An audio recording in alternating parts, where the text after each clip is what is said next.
இப்போ நான் ஒன்று சொல்கிறேன், ரொம்ப நாகரிகமான மொழியில் ரொம்ப தவறான விஷயத்த பேசினா இந்த சமூகத்துக்கு எந்த பிரச்சனையுமே கிடையாது. அதே ஒருத்தன் இயல்பான மொழியில் மனசுல இருந்து உண்மையாக பேசினா அப்படின்னா குத்துது குடையுது அப்படின்னு சொல்லி அவனை போட்டு வாதிக்கிறது.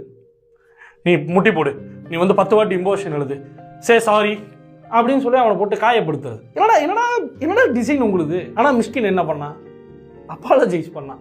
அந்த ஆளுக்காக பேசுறதுக்கு யாருமே இல்லை. எனக்கு அது ரொம்ப வருத்தமாக இருந்தது.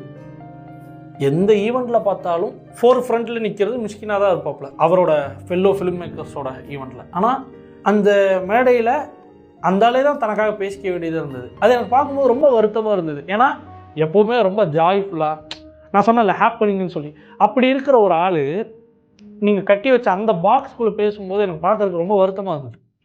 முக்கியமாக மிஸ்கினை கண்ணாடி கழட்டி வச்சிட்டிங்களா, அது எனக்கு ரொம்ப வருத்தம்.